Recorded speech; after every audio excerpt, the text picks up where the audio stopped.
Hello friends, welcome to crazy GK trick daily current affair session में आप सभी का मैं स्वागत करता हूं। दोस्तों, आज है तारीख 19 जुलाई 2022 और आज से संबंधित जितनी भी महत्वपूर्ण घटनाएं होगी उससे मैं आपके लिए डिस्कस करने वाला हूं। ये करंट अफेयर भारत के विभिन्न एग्जाम में पूछे जा सकते हैं, तो पूरे सेशन को बहुत ही ध्यान से और मन लगा करके सुनिएगा। दोस्तों, यदि आप इसका पीडीएफ डाउनलोड करना चाहते हैं तो आपको पीडीएफ मिलेगा हमारे रूट एप्लीकेशन पर। इसका लिंक आपको नीचे डिस्क्रिप्शन बॉक्स में दिया गया है, आप पीडीएफ यहां से डाउनलोड कर सकते हैं। इसके अलावा दोस्तों, आपको डेली मिलेगा क्विज रात को 10 बजे हमारे टेलीग्राम पर और साथ में रूट एप्लीकेशन पर। देखिए फ्रेंड्स, मंजिल उन्हीं को मिलती है जिनके इरादे मजबूत होते हैं, वरना सपने तो बहुतों ने देखे होते हैं। दोस्तों, आपकी इच्छा शक्ति बहुत ही प्रबल होनी चाहिए, बहुत ही ऊंचाइयों में आपकी इच्छा शक्ति होनी चाहिए, तभी आपको सफलता प्राप्त होगी। देखिए फ्रेंड्स, आज का सबसे पहला इंपॉर्टेंट करंट अफेयर आप सभी के सामने आने वाला है। इंपॉर्टेंट करंट अफेयर है, सभी पॉइंट को नोट कीजिए अपने नोटबुक पे। तो पहला प्रश्न ये रहा, हाल ही में अंतरराष्ट्रीय हॉकी फेडरेशन के अध्यक्ष के पद से किसने इस्तीफा दे दिया है? Who has resigned as the president of international hockey federation? तो दोस्तों, इंटरनेशनल हॉकी फेडरेशन से हाल ही में नरेंद्र बत्रा ने इस्तीफा दे दिया। किसने दिया है? नरेंद्र बत्रा ने इस्तीफा दिया है। यहाँ पे और भी ऑप्शन है, आइए जान लेते हैं ये किन किन पद पर है। दोस्तों, ग्रेग बार्कले ये कौन है? ये आईसीसी के चेयरमैन है। आईसीसी के चेयरमैन कौन है? ग्रेग बार्कले हैं। और आईसीसी के सीईओ कौन है? जियोफ एलार्डिस है। यहाँ पे लिखा हुआ इंदिरा नूई, ये पेप्सिको की पूर्व चेयरमैन रह चुकी हैं, सीईओ रह चुकी हैं। कौन है ये? इंदिरा नूई जो है पेप्सिको की सीईओ रह चुकी हैं। यहाँ पे बात करेंगे थियरी व्हील की। किसकी? थियरी व्हील की। तो ये सीईओ हैं इंटरनेशनल हॉकी फेडरेशन के। तो दोस्तों, हाल ही में नरेंद्र बत्रा जी ने अंतरराष्ट्रीय हॉकी फेडरेशन के अध्यक्ष के पद से इस्तीफा दे दिया है। इसके साथ ही इन्होंने अंतरराष्ट्रीय ओलंपिक समिति की सदस्यता मेंबरशिप को भी छोड़ दिया है। भारतीय ओलंपिक संघ से भी इन्होंने अपने पद से इस्तीफा दिया है। देखिए फ्रेंड्स, इसकी स्थापना कब हुई है? 7 जनवरी 1924 को इसकी स्थापना हुई है। लीगल स्टेटस की बात करें तो एक गवर्निंग बॉडी है फील्ड हॉकी का, यानी हॉकी का प्रबंधन करने का काम करता है। विभिन्न देशों में जो हॉकी का गेम होता है उनको रेगुलेट करने का काम किसका होता है? इंटरनेशनल हॉकी फेडरेशन का। इसका हेडक्वार्टर कहां पर है? लुसाने, स्विट्जरलैंड में। मैं आपको बताना चाहूंगा इंटरनेशनल ओलंपिक कमेटी का भी हेडक्वार्टर कहां पर है? लुसाने, स्विट्जरलैंड में। इसमें कितने मेंबर देश हैं? 137 नेशनल एसोसिएशन इससे जुड़े हुए हैं। वहीं पे बात करेंगे फ्रेंड्स, सीईओ कौन है? तो इनका नाम है थियरी व्हील। क्या नाम है? Theory wheel. देखिए फ्रेंड्स, दूसरा महत्वपूर्ण प्रश्न आप सभी के सामने रहा, हाल ही में नेशनल स्टॉक एक्सचेंज एनईसी की आउटगोइंग मैनेजिंग डायरेक्टर और सीईओ किसे बनाया गया है? इनका क्या नाम है? तो दोस्तों, इनका नाम है आशीष कुमार चौहान। आशीष कुमार चौहान को एनईसी की आउटगोइंग मैनेजिंग डायरेक्टर और सीईओ के रूप में नियुक्त किया गया है। दोस्तों, यहाँ पे अन्य ऑप्शन भी लिखे हुए हैं, विनय मोहन क्वात्रा। तो विनय मोहन क्वात्रा जो है ये विदेश सचिव हैं। कौन है ये? विदेश सचिव है। यहाँ पर ऑप्शन में लिखा हुआ सुधाकर दलेला। तो सुधाकर दलेला हाल ही में भूटान में क्या बनाए गए हैं? एम्बेसडर बनाए गए हैं। भूटान में भारत के राजदूत बनाए गए हैं। दोस्तों, अब आइए जानते हैं ये किनके स्थान पर आए हैं आशीष कुमार चौहान। तो आशीष कुमार चौहान पूर्व सीईओ विक्रम लिमये का कार्यकाल जब खत्म हो रहा है 16 जुलाई को, ये इनके स्थान पर आए हैं। इसके बाद security and exchange board of India ने, सेबी ने आशीष कुमार चौहान को NSC national stock exchange outgoing managing director और सीईओ के पोस्ट पर नियुक्त किया है। दोस्तों, यहाँ पे बात हमने की है एनएससी की, नेशनल स्टॉक एक्सचेंज की। तो आइए जानते हैं एनएससी के बारे में सारी इंपॉर्टेंट डिटेल्स। तो एनएससी जो है भारत का सबसे बड़ा और तकनीकी रूप से सर्वोत्तम अग्रणी स्टॉक एक्सचेंज है। ये मुंबई में स्थित है। कहां पे स्थित है? मुंबई में। और इसकी स्थापना 1992 में हुई है। देखिए फ्रेंड्स, यहाँ पे बात हमने सेबी की है, तो सेबी से रिलेटेड बहुत सारे प्रश्न आपसे पूछे जा सकते हैं। आइए सेबी के बारे में सारी इंपॉर्टेंट डिटेल्स को समझते हैं। तो सेबी का फुल फॉर्म देखते हैं। सेबी का फुल फॉर्म है securities and exchange board of India. दोस्तों, सेबी के वर्तमान में चेयरमैन कौन है? इनका नाम है माधवी पुरी बूच। क्या नाम है इनका? माधवी पुरी बूच। हाल ही में माधवी पुरी बूच को क्या बनाया गया है? सेबी का चेयरमैन बनाया गया है। इसकी स्थापना कब हुई है? 12 अप्रैल 1988 को इसकी स्थापना हुई है। इसका हेडक्वार्टर कहां पर है? मुंबई, महाराष्ट्र में इसका हेडक्वार्टर है। इसका प्रमुख उद्देश्य क्या है, यानी इसका काम क्या है सेबी का। तो सेबी का काम है जो भारत में इन्वेस्टर्स होते हैं, जो निवेशक होते हैं, उनके साथ कोई भी काम गलत ना हो, यानी उनके राइट्स का संरक्षण करना, उनके हितों का संरक्षण प्रदान करना और प्रतिभूति बाजार सिक्योरिटीज मार्केट के विकास और नियमन को प्रवर्तित करने का काम सेबी का होता है। यानी सिक्योरिटी मार्केट जो है अच्छे से चले, ये काम किसका है, सेबी का है। सेबी दोस्तों क्या है, एक प्रकार का गैर वैधानिक संगठन है, एक नॉन स्टैट्यूटरी बॉडी है जो पार्लियामेंट के द्वारा स्थापित किया गया है। देखिए फ्रेंड्स, यहाँ पे हमने बात की नियुक्तियों की, अपॉइंटमेंट की, तो वही जानते हैं हाल ही में हुई कुछ इंपॉर्टेंट अपॉइंटमेंट के बारे में जो आपको जानना जरूरी है। हाल ही में बांग्लादेश के भारत में हाई कमिश्नर बनाए गए हैं, इनका क्या नाम है, मुस्तफिजुर रहमान। हाल ही में गोवा शिपयार्ड के नए प्रमुख बनाए गए हैं, इनका क्या नाम है, ब्रजेश कुमार उपाध्याय। क्या नाम है, ब्रजेश कुमार उपाध्याय। हाल ही में आर.के. गुप्ता क्या बनाए गए हैं, उपचुनाव आयुक्त बनाए गए हैं। हाल ही में भारतीय उद्योग परिसंघ के अध्यक्ष बनाए गए, इनका क्या नाम है, आर दिनेश। क्या नाम है इनका, आर दिनेश नाम है। देखिए फ्रेंड्स, एक इंपॉर्टेंट जानकारी मैं आपको दे दूं, डाउनलोड कीजिए रूट एप्लीकेशन। यहाँ पर आपको मिलेगा लाइव बैचेस, बहुत सारे विषयों के आपको लाइव बैचेस मिलेंगे, बहुत सारे कोर्सेस आने वाले हैं, बहुत सारे टीचर आने वाले हैं जहाँ पर आपको लाइव पढ़ाएंगे। अभी प्रेजेंट में यहाँ पर कौन कौन से बैच चल रहे हैं, साइंस स्पेशल बैच जो कि मेरे द्वारा चलाया जा रहा है, history special batch, arithmetic special batch by Nishit sir, polity special batch by Pankaj sir. तो ये सारे स्पेशल बैचेस चल रहे हैं। आपको लाइव एनरोल करना है रूट एप्लीकेशन पर। यदि आपको इन सभी बैचेस को ज्वाइन करना है तो आप रूट एप्लीकेशन को डाउनलोड कीजिए, वहाँ पर आपको ये सारे बैचेस मिलेंगे। बहुत सारे अमेजिंग कोर्सेज आने वाले हैं, अपने बैचेस के लिए एनरोल करें। चलिए फ्रेंड्स, आइए देखते हैं थर्ड इंपॉर्टेंट करंट अफेयर्स।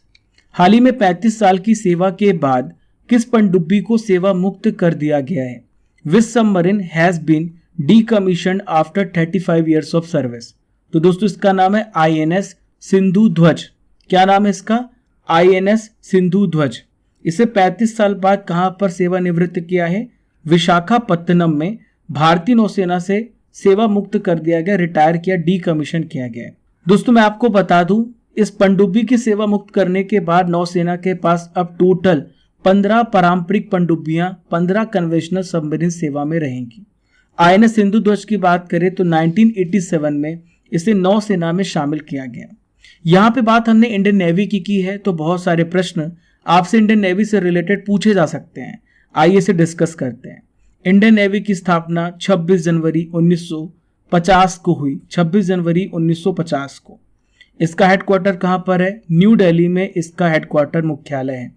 हर साल नेवी डे हम कब मनाते हैं, 4 दिसंबर को हर साल हम नेवी डे मनाते हैं। दोस्तों चीफ ऑफ नेवल स्टाफ कौन है, इनका क्या नाम है, तो दोस्तों नौसेना अध्यक्ष है, इनका नाम है आर हरि कुमार। क्या नाम है इनका, आर हरि कुमार।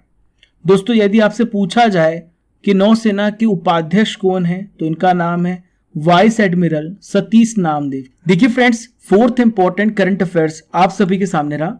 हाल ही में अंतर्राष्ट्रीय न्याय दिवस कब मनाया गया, when is international justice day celebrated. तो दोस्तों जस्टिस डे मनाया जाता है हर साल 17 जुलाई को। कब मनाया जाता है, 17 जुलाई को मनाया जाता है।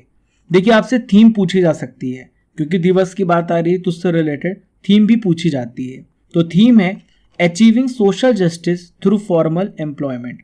इसका उद्देश्य क्या है, इसका ऑब्जेक्टिव क्या है, युद्ध में जो अपराध होते हैं, मानवता के खिलाफ जो अपराध क्राइम्स होते हैं, नरसंहार जो होता है, उनके पीड़ितों के लिए इंटरनेशनल क्रिमिनल जस्टिस को बढ़ावा देना। दोस्तों इसकी स्थापना कब हुई है, 2010 में, जून 2010 में 17 जुलाई को अंतर्राष्ट्रीय न्याय दिवस मनाने की घोषणा की गई थी। यहाँ पे बात हम करेंगे फ्रेंड्स ICC की, यहाँ पर बात करेंगे इंटरनेशनल क्रिमिनल कोर्ट की। इंटरनेशनल क्रिमिनल कोर्ट जो है इसकी स्थापना 2002 में हुई है। दोस्तों ICC का मकसद क्या है, ICC का मकसद है किसी प्रकार का जो युद्ध होता है या फिर नरसंहार होता है या किसी प्रकार का कोई क्रिमिनल एक्टिविटी होता है जिसमें बड़े पैमाने पर ह्यूमन के साथ गलत बिहेवियर किया जाता है, तो उसमें शुरू हुए आपराधिक मामलों की जांच के लिए एक प्रकार का अंतर्राष्ट्रीय न्यायाधिकरण है। इसका हेडक्वार्टर कहाँ पर है, द हेग में। कहाँ पर, द हेग नीदरलैंड्स में इसका हेडक्वार्टर है। प्रेजेंट में इसके अध्यक्ष कौन है, पियोट्र हाफ मॉन्स्की। चलिए फ्रेंड्स, आइए देखते हैं पांचवा महत्वपूर्ण प्रश्न। हाल ही में संघाई सहयोग संगठन की पहली सांस्कृतिक और पर्यटक राजधानी किसे बनाया जाएगा? तो इसका सही उत्तर है वाराणसी, बनारस। बनारस को बनाया जाएगा इसको का पहला कल्चरल एंड टूरिस्ट कैपिटल। दोस्तों, भारत जो है सितंबर 2022 में क्या करेगा? संघाई कोऑपरेशन ऑर्गेनाइजेशन इसको की अध्यक्षता ग्रहण करेगा। देखिए फ्रेंड्स, यहाँ पे बात हमने इसको की है, तो बहुत सारे इंपॉर्टेंट फैक्ट्स इसको से रिलेटेड आपसे पूछे जा सकते हैं। आइए मैं आपको बताता हूँ, समझाता हूँ। इस साल जो है इसको के राष्ट्र अध्यक्षों का शिखर सम्मेलन कहाँ पर होगा, कब होगा? 15-16 सितंबर को उज्बेकिस्तान के समरकंद में आयोजित किया जाएगा।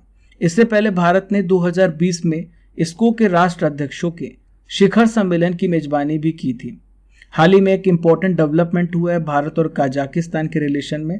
हाल ही में कजाकिस्तान ने भारत और अन्य देशों के पर्यटकों के लिए वीजा मुक्त नीति की घोषणा की है, जो स्को देश है। ठीक है फ्रेंड्स, भारत के साथ जो स्को देश के मेंबर हैं उन सभी को वीजा मुक्त नीति की घोषणा की है। यहाँ पे बात हमने स्को की है, तो आइए जानते हैं स्को से रिलेटेड इंपॉर्टेंट डाटा को। दोस्तों, स्को का गठन कब हुआ है? 2001 में। एक प्रकार से कह सकते हैं स्को को नाटो के अगेंस्ट बनाया गया है। नाटो एक प्रकार का सैन्य संगठन है, स्को भी एक प्रकार का सैन्य संगठन है। इसमें कौन कौन से देश शामिल हैं? भारत, पाकिस्तान, चीन, कजाकिस्तान, किर्गिस्तान, रूस, तजाकिस्तान और उज्बेकिस्तान, ये 8 देश स्को के सदस्य हैं। इसका हेडक्वार्टर कहाँ पर है? बीजिंग, चीन में इसका हेडक्वार्टर है। देखिए फ्रेंड्स, आज की सबसे पहली नॉलेज फैक्ट्री आप सभी के सामने आने वाली है। आज मैं आपसे डिस्कस करूंगा संविधान से रिलेटेड कुछ इंपॉर्टेंट आर्टिकल्स जो आने वाले अपकमिंग एग्जाम्स के लिए जरूरी है। देखिए, पहला प्रश्न है, किस आर्टिकल में नागरिकों को मौलिक अधिकार से संबंधित अधिकार प्रदान किए फंडामेंटल राइट्स के बारे में बताया गया है? तो दोस्तों, 12 से लेके 35 तक, 12 to 35 तक फंडामेंटल राइट्स के बारे में बताया गया है। वर्तमान में 6 प्रकार के राइट्स हैं। फंडामेंटल राइट्स कितने प्रकार के? 6 प्रकार के। चलिए नेक्स्ट है, किस आर्टिकल में नागरिकता से रिलेटेड प्रावधान है? तो कहां से कहां तक है? आर्टिकल 5 to 11 भाग 2 में है। देखिए, थर्ड इंपॉर्टेंट क्वेश्चन ये रहा, किस आर्टिकल में राज्य के नीति निर्देशक तत्वों का उल्लेख किया गया है? यानी directive principle of state policy के बारे में कहां से कहां तक बताया गया है? 36 से लेकर 51 तक। ये किस पार्ट में है? पार्ट नंबर 4 में। कहां पे है? पार्ट नंबर 4 भाग 4 पर है। अब आपको कमेंट बॉक्स में बताना कि डीपीएसपी को हमने किस देश से लिया है। नेक्स्ट है, महान्यायवादी की जो नियुक्ति है किस आर्टिकल के अंतर्गत होती है? अटॉर्नी जनरल की नियुक्ति आर्टिकल नंबर 76 में बताई गई है। कमेंट बॉक्स पर बताइए कि प्रेजेंट में भारत के अटॉर्नी जनरल कौन है, महान्यायवादी कौन है। पांचवा महत्वपूर्ण प्रश्न, किस आर्टिकल के अंदर यह बताया गया है कि राष्ट्रपति लोकसभा को भंग कर सकता है? तो ये आर्टिकल है 85। कौन सा आर्टिकल है? 85। अगला क्वेश्चन है, किस आर्टिकल में संसद के ज्वाइंट सेशन संयुक्त अधिवेशन के बारे में प्रावधान है? तो ये आर्टिकल है 108। क्या है? 108। लास्ट क्वेश्चन है, किस आर्टिकल में धन विधेयक की परिभाषा के बारे में बताया गया है? 110 में बताया गया। चलिए फ्रेंड्स, आइए देखते हैं छठवां महत्वपूर्ण प्रश्न। हाल ही में किस राज्य सरकार ने स्वयं की पुलिस एप्लीकेशन और EFIR सेवा को शुरू किया है? तो दोस्तों, इस राज्य का नाम है उत्तराखंड राज्य। उत्तराखंड के प्रेजेंट में सीएम कौन है? पुष्कर सिंह धामी। इन्होंने कहां पर इसकी शुरुआत की है? देहरादून में उत्तराखंड पुलिस ऐप और EFIR सुविधा का शुभारंभ किया है। दोस्तों, यदि किसी व्यक्ति का वाहन चोरी हो जाता है या फिर कोई अन्य वस्तु चोरी हो जाती है तो आप EFIR के माध्यम से अपनी शिकायत को दर्ज करा सकते हैं। दोस्तों, चोरी से संबंधित जो मामले होंगे ऑनलाइन प्राथमिक दर्ज कराने में आपको मदद मिलेगी। इस ऐप का जो इमरजेंसी नंबर है वो है 112। वहीं पे फ्रेंड्स, साइबर हेल्पलाइन नंबर कौन सा है? 1930 साइबर हेल्पलाइन नंबर है। चलिए फ्रेंड्स, आइए देखते हैं सातवां महत्वपूर्ण प्रश्न। हाल ही में असम और किस राज्य के मुख्यमंत्री ने सीमा विवाद सुलझाने के लिए हाल ही में एक समझौते पर हस्ताक्षर किए हैं? तो दोस्तों, ये जो सीमा विवाद है किन 2 राज्यों के बीच में? असम और अरुणाचल प्रदेश राज्य के बीच में ये सीमा विवाद है। देखिए फ्रेंड्स, आइए देखते हैं कि दोनों राज्य के बीच में विवाद का कारण क्या है, वजह क्या है। तो देखिए, असम और अरुणाचल ये दोनों एक दूसरे पर अतिक्रमण का आरोप लगाते हैं। अरुणाचल प्रदेश कहता है कि असम का कुछ क्षेत्र है जहां के निवासी अरुणाचल प्रदेश के ट्राइब्स के जैसे हैं। यहाँ पर अहोम रूलर्स का साम्राज्य था। तो असम, अरुणाचल प्रदेश कहता है कि असम के कुछ ऐसी जगह है जिसको अरुणाचल प्रदेश को मिल जाना चाहिए। अब असम राज्य क्या कहता है, आइए देखते हैं। अरुणाचल प्रदेश के दरांग, जोनोई और धेमाजी जो जिले हैं वो ये कहता है कि इसको मिल जाना चाहिए। असम कहता है कि ये जिले इनको मिल जाना चाहिए। विवाद कहां पर है? असम के 1000 किलोमीटर स्क्वायर मैदानी क्षेत्र पर यह विवाद का वजह है। अरुणाचल प्रदेश यहां पर दावा करता है कि ये रीजन उसी का है। दोस्तों 6 राज्यों से टकराती है असम की सीमा। यहां पर देखिए आप, अरुणाचल प्रदेश से, नागालैंड से, मणिपुर से, मिजोरम से, त्रिपुरा से, मेघालय से। तो भौगोलिक कारण सबसे बड़ी वजह है जिसकी वजह से ये आपस में राज्य विवाद का कारण बने हुए हैं। दोस्तों शिरोमणि अकाली दल के अध्यक्ष थे, पूर्व अध्यक्ष थे और इनके नेता थे। निर्मल सिंह कैलो का 79 ईयर्स की उम्र में निधन हो गया है। दोस्तों 1997 से लेकर 2002 तक ये ग्रामीण विकास और पंचायत मंत्री भी रह चुके हैं। इसके अलावा बात करें 2007 से 2012 तक ये विधानसभा अध्यक्ष रह चुके हैं। 2007 से 2012 तक क्या रह चुके हैं? पंजाब विधानसभा के अध्यक्ष रह चुके हैं। यहाँ पे बात हमने पंजाब की है, तो आइए सीमाओं को देखते हैं। ऊपर देखिए जम्मू एंड कश्मीर पंजाब से लगा हुआ है, इधर हिमाचल प्रदेश, फिर इधर देखिए आप हरियाणा है, इधर है राजस्थान और कौन सा देश है? पाकिस्तान। पंजाब का नाम 5 नदियों की संगम की वजह से पड़ा हुआ है। 5 नदियों का संगम मीथन कोट पे होता है, इसी वजह से पंजाब का नाम 5 नदियों की संगम की वजह से रखा गया है। दोस्तों पंजाब की कैपिटल क्या है? चंडीगढ़। पंजाब की कैपिटल क्या है? चंडीगढ़ है। पंजाब से हरियाणा 1966 में अलग हुआ था। दोस्तों पंजाब में प्रेजेंट में गवर्नर कौन है? बनवारी लाल पुरोहित जी हैं। चीफ मिनिस्टर कौन है? भगवंत मान जी। क्या नाम है इनका? भगवंत मान जी है। नेक्स्ट इंपॉर्टेंट करंट अफेयर्स ये रहा फ्रेंड्स। हाल ही में सौरव गांगुली को किस देश की संसद ने सम्मानित किया है? Which country's parliament has honoured Sourav Ganguly? तो दोस्तों हाल ही में ब्रिटेन की संसद ने इन्हें सम्मानित किया है। दोस्तों कौन है सौरव गांगुली? ये भारत के पूर्व कप्तान थे।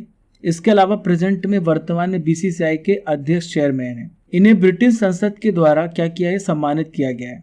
इन्होंने भारत को नेट वेस्ट ट्रॉफी दिलाई थी, इसलिए सम्मानित किया गया है। 2019 में ये बीसीसीआई के अध्यक्ष बनाए गए थे।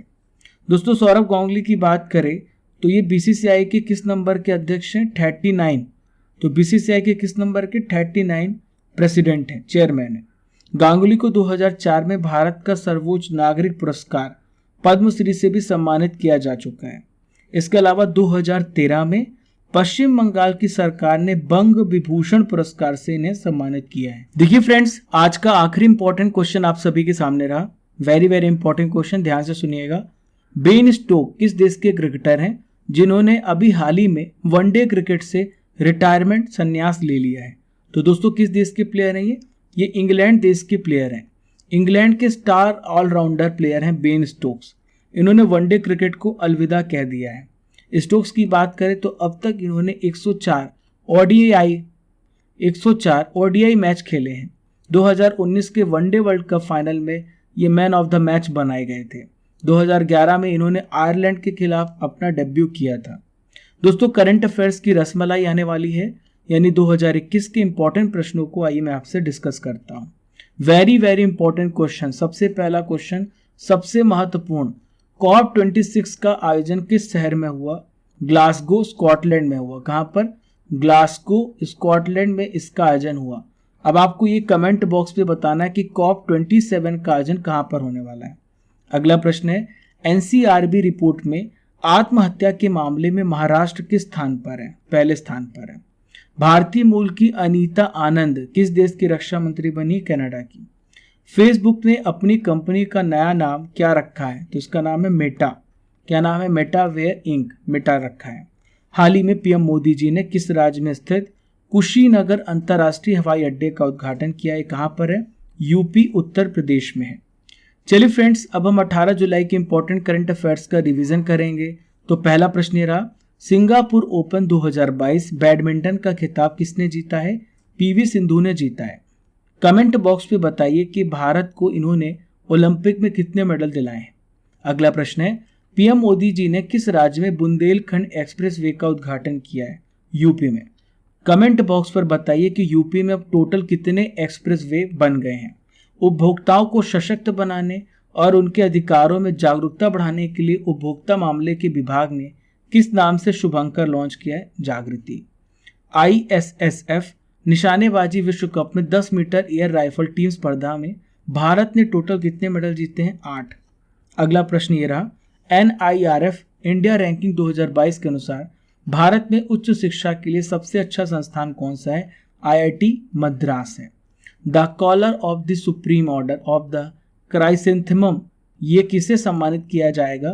तो दोस्तों इसे शिंजो आबे जी को सम्मानित किया जाएगा। ये जापान के पूर्व प्रधानमंत्री थे। 8 जुलाई को इनको गोली मार करके इनकी हत्या कर दी गई। NDA के द्वारा किसे उपराष्ट्रपति पद का उम्मीदवार बनाया गया है? जगदीप धनखड़। कमेंट बॉक्स में बताइए जो वाइस प्रेसिडेंट होता है किस आर्टिकल में वाइस प्रेसिडेंट के पद के बारे में बताया गया है? भारत के किस राज्य में मंकी पॉक्स का पहला मामला देखा गया है? केरल में। कहां पर देखा गया है? केरल में देखा गया है। 9वां इंपॉर्टेंट करंट अफेयर्स का रिवीजन क्वेश्चन है, किस दिन को विश्व युवा कौशल दिवस के रूप में मनाया जाता है? 15 जुलाई को।